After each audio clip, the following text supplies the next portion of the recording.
आज हम लोग गुणोत्तर श्रेणी के बारे में पढ़ते हैं, ठीक है ना। ये कंपटीशन में भी पूछा जाता है, साथ ही साथ 11th में भी इसका टॉपिक है। 11th के मैथ में गुणोत्तर श्रेणी, ज्योमेट्रिक प्रोग्रेशन,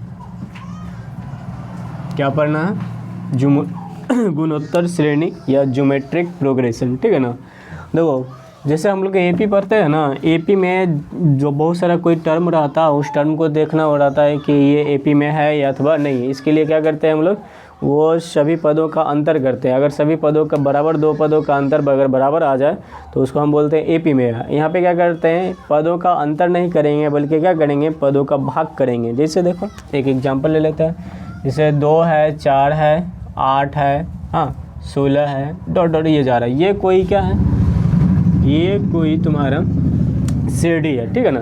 ये सीढ़ी एपी में है या जीपी में है देखना है। तो एपी में है तो क्या करते हैं, अंतर करेंगे, 4 घटाओ 2, 8 घटाओ 4, अंतर यहाँ पे बराबर नहीं आ रहा तो ये एपी में नहीं है। तो जीपी में देख रहे हैं, देखते हैं कैसे जीपी में आएगा। जीपी में कैसे आएगा तो क्या बोले, दो पदों का लगातार 2 पद होना चाहिए, लगातार 2 पदों का क्या करोगे, भाग करोगे, यानी रेशियो क्या करोगे, ठीक है ना। 4/2, 8/4, इसी तरह से अगला और उसके साथ ही पिछला पद का भाग करोगे। भाग करने के बाद क्या आया, सभी जगह क्या आया, 2 आया, 2 आया, 2 आया, ठीक है ना। इसका मतलब ये अगर रेशियो बराबर, भाग करने के बाद रेशियो बराबर हो, हाँ तो उसको हम लोग क्या बोलेंगे, ये जीपी में है। तो ये श्रेणी जो है जीपी में, ये क्या है, आर इन जीपी, ठीक है ना, ये जीपी में है, ठीक। अगर जीपी में है तो वहाँ पे जैसे एपी हम लोग पढ़ते, क्लास 10th में पढ़ते थे एपी। एपी में 2 पदों के अंतर को क्या बोलते हैं, सार्व अंतर या कॉमन डिफरेंस। सार्व मतलब सभी में, कॉमन मतलब भी सभी में, ठीक है ना। डिफरेंस मतलब कि अंतर। यहाँ पे क्या बोलेंगे, सार्व तो लगेगा ही ना, हाँ। या डिफरेंस कर रहे थे, अंतर कर रहे थे, नहीं क्या कर रहे थे, भाग कर रहे थे ना, अनुपात कर रहे थे। तो इसको बोलते हैं हम लोग क्या, सार्व अनुपात। इसको क्या बोलेंगे, सार्व अनुपात ना, कॉमन रेशियो। इसको मुख्य रूप से आर लिखा जाता। आर को निकालने के लिए क्या करना पड़ेगा, उससे अगला पद, उससे एक पीछे वाले पद को भाग देना पड़ेगा। जैसे दूसरा पद है, दूसरा पद में पहला पद को भाग देना पड़ेगा ना। तीसरा पद है तो तीसरा पद में क्या, दूसरा पद को भाग, कोई भी टर्म ले लो। 5वां पद है तो चौथा पद को भाग देना पड़ेगा। तीसरा पद है तो दूसरा को भाग देना। 20वां है तो 19वां को भाग देना है।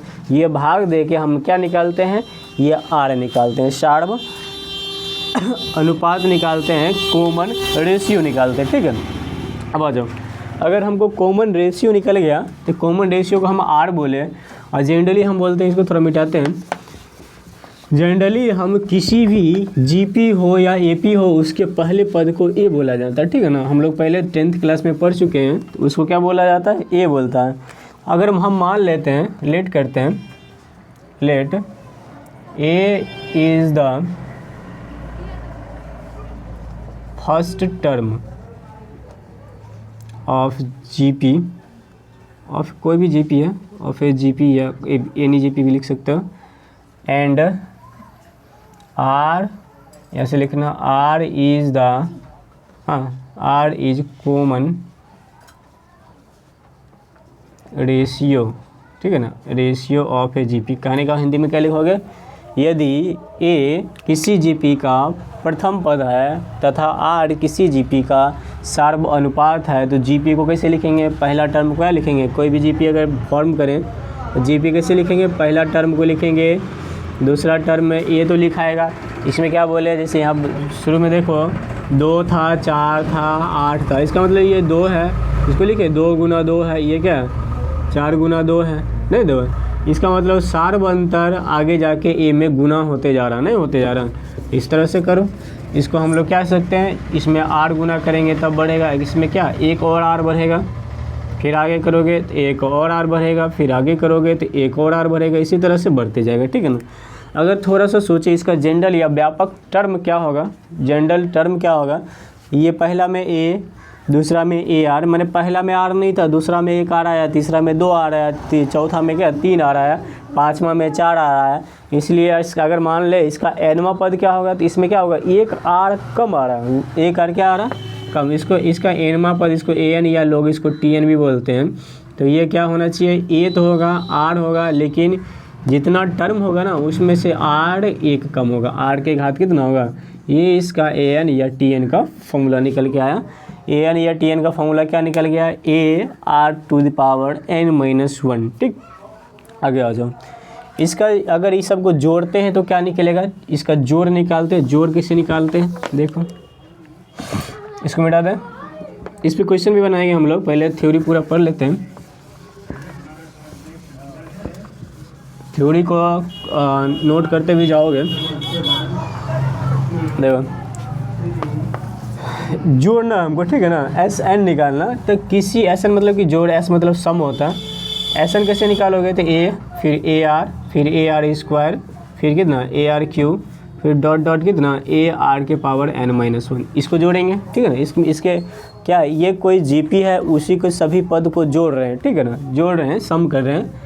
यहाँ पे देखो इसको जोड़ हम नहीं सकते, इसको इक्वेशन एक मान लेते हैं, क्या कि कोई अंक तो है नहीं, इसको जोड़ दें। क्या करें, दोनों तरफ हमको निकालना आर ना, दोनों तरफ आर से गुना कर लेते हैं, लिख लेना दोनों तरफ आर से गुना करने पर ना multiply r on both side, multiply by r on both side. ठीक से लिख लेना, ए आर स्क्वायर हो जाएगा, यहाँ क्या होगा ए आर क्यूब। देखो एक आर था, आर से गुना किया आर स्क्वायर, यहाँ दो आर थे, एक आर क्यूब, एक आर से गुना किया आर क्यूब, ये आर की घात 4 हो जाएगा। इसी तरह बढ़ते जाएगा, लास्ट वाला टर्म तुम्हारा क्या होगा, आर के पावर एन माइनस वन है। ठीक है ना, तो एन माइनस वन है तो एक और आर से गुना करेंगे तो बढ़ जाएगा ना, बढ़ जाएगा तो ए आर के पावर एन। इसको इक्वेशन 2 ले, समीकरण 1 और 2 को घटा लो, घटाने के बाद क्या निकलेगा, सब चीज़ कटेगा, कटेगा ना। देखो घटाओ घटाओ घटाओगे तो क्या होगा, ई कटेगा, ये कटेगा, इस तरह से कट जाएगा, तो एन माइनस वन भी कट जाएगा पूरा। इधर क्या बचा, यहाँ एस एन में हम क्या किए, घटाए, आर एस एन को घटाए हैं, यहाँ सिर्फ बचा ए और यहाँ सिर्फ बचा माइनस ए आर के पावर एन। देखो ये प्लस नहीं, प्लस भूल जाओ, कि हम घटाए हैं ना, घटाए हैं तो साइन चेंज होगा, और साइन चेंज होगा तो क्या करेंगे, माइनस लिखेंगे। चलो हमको क्या निकालना था, एस एन ना निकालना था, एस एन कॉमन करते हैं तो क्या होगा 1 माइनस आर, और यहाँ से एक कॉमन करोगे तो 1 माइनस आर पावर एन, यहाँ से निकल गया ना, एस एन निकल गया ए 1 माइनस आर के पावर एन बटे 1 माइनस आर। ठीक, ये तुम्हारा एस एन का फॉर्मूला निकल गया। ये ध्यान रखोगे, ये तभी जब आर का मान जो होना चाहिए 1 से छोटा होना चाहिए। इसी फॉर्मूला को लोग इस तरह भी लिखता है, क्या आर माइनस वन भी लिखता है, आर माइनस वन कब, जब आर का मान 1 से बड़ा हो। इस फॉर्मूला को ध्यान रखोगे, ये क्या जोड़ का फॉर्मूला है, एलर का, शांत रहो, जोड़ का फॉर्मूला। ठीक है, समझ रहे हो सब लोग, समझ रहे हो, शांत रहो। ठीक है, चलो इसको हम लोग एस एन का फॉर्मूला लिख लिया। चलो इसको लिख लेना तुम लोग, हम मिटाते हैं इसको। अगर किसी को कोई परेशानी हो तो पूछ लो फिर से, इसमें क्या, फिर आगे आ जाओ। ये तुम्हारा किसका फॉर्मूला था, एस एन का। अब दो जीपी का माध्य कैसे निकालेंगे, दो संख्या दे दिया जो जीपी में, उसके बीच का संख्या कैसे निकालते हैं। एपी में क्या करते थे, दो संख्याओं को अगर ए बी दिया रहता तो उसको जोड़ के भाग देते थे, ये ना। एपी का अगर ए तथा बी क्या है, ए बी में है, ए तथा बी क्या है एपी में, इसको थोड़ा याद पढ़ देते हो तो ना, if a and b are in AP, तो यहाँ से इसका माध्य क्या होता था, माध्य मतलब क्या, बीच का टर्म, या मीन इसको बोलते हैं, मीन एम।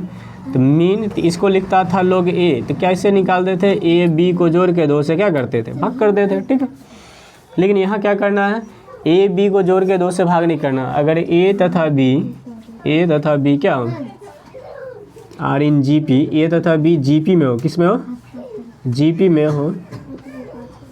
अगर इसका ये जीपी में होगा तो हमको निकालना क्या, निकालना इसका माध्य। तो ज्योमेट्रिक मीन क्या होगा, ज्योमेट्रिक मीन को जी लोग बोलता है। ये कुछ नहीं होगा, रूट ए बी होगा। कैसे होगा ये थोड़ा समझाते हैं। एक छोटा सा ले लो जो जीपी में था, जैसे 2 4 6 इस तरह जीपी में था ना, जीपी में था, सॉरी 2 4 8 होगा, 2 4 8 ये जीपी में है। तो माध्य इसका क्या होगा, माध्य तो बीच वाला होता है, इसका माध्य क्या, मीन क्या होगा, 4 होगा। देखते हैं 4 कैसे आएगा, तो देखो तो इसको गुना करने पर 2 और 8 को गुना करके रूट निकालो, तो 8 दूना कितना 16 का रूट कितना 4। हाँ, तो 4 ये आ गया ना बीच वाला टर्म, यानी कि जीपी का फॉर्मूला निकल गया, जीपी का माध्य का फॉर्मूला निकल गया रूट अंडर ए बी। ठीक है ना, अब क्वेश्चन ये एक रिलेशन पूछा जाता है कि एपी और जीपी के बीच क्या संबंध, एपी और जीपी के माध्य के बीच क्या संबंध है, इस संबंध के बारे में हम लोग देखते हैं। तो रिलेशन बिटवीन, हेडिंग लगा, क्या लगाना है, रिलेशन बिटवीन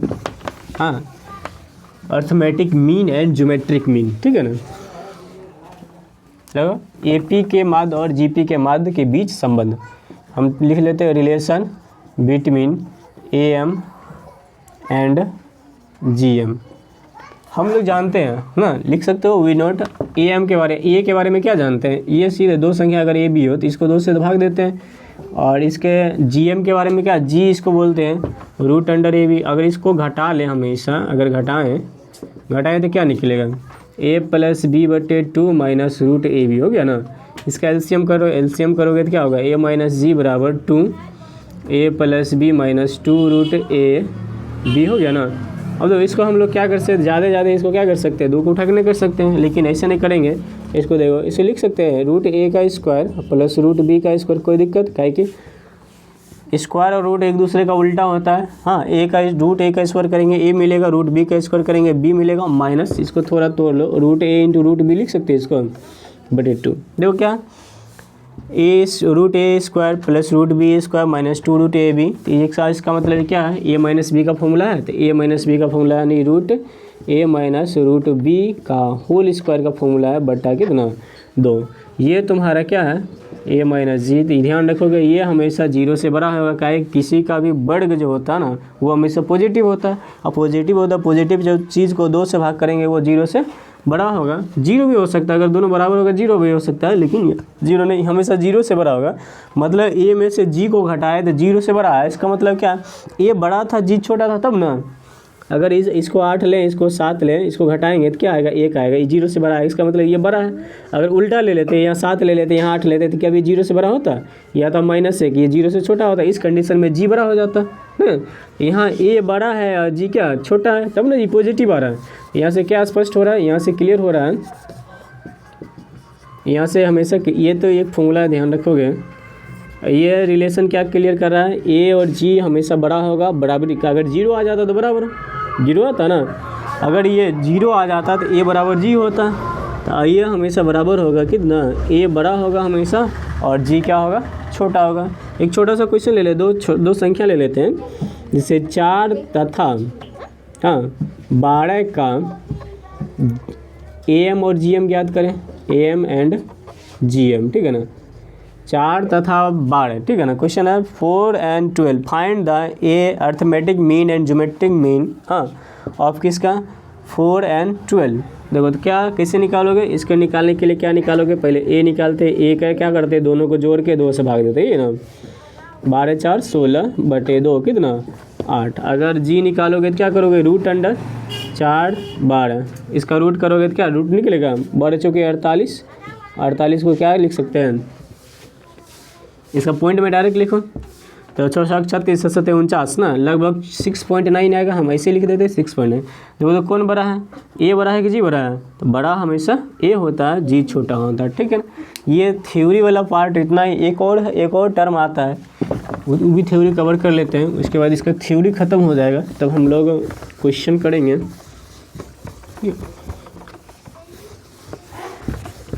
देखो एक और पार्ट क्या होता है थ्योरी का, क्वेश्चन दिया रहेगा इस तरह से, ए और बी के बीच में बहुत सारा संख्या रख दिया, ठीक है ना, वो भी गुणोत्तर माध्य रख दिया, उसके बाद इसके बीच रखने के बाद ये फिर से जो गुणोत्तर माध्य बन जाता, तब क्या होगा, इसके बीच में अगर मान लो इसके बीच में बहुत सारा गुणोत्तर माध्य रख लिए ना, G1 रख लिए, G2 रख लिए, G3 रख लिए, डॉट डॉट बहुत सारा है क्या, Gn रख लिए और बराबर भी आई, फिर भी ये क्या है, ये अभी भी Gp में है और ये सब क्या है, इसका माध्य है, इसका क्या है माध्य, बहुत सारा माध्य है और ये इसके बीच में रखने के बाद भी Gp बनता है। तो इस क्वेश्चन को कैसे सॉल्व करेंगे, ये तुम्हारा पहला पद, ये दूसरा तीसरा चौथा पांचवा पद हो गया ना, ये क्या पद हो गया, तो ये बीच में कितना है, n है, ये यहाँ से यहाँ तक कितना, ये टोटल n n+1 n+2। तो b का मान अगर बात करो तो मेरा b जो है n+2 में पद है, b क्या है n+2 में, b जो तुम्हारा है n+2 में, ये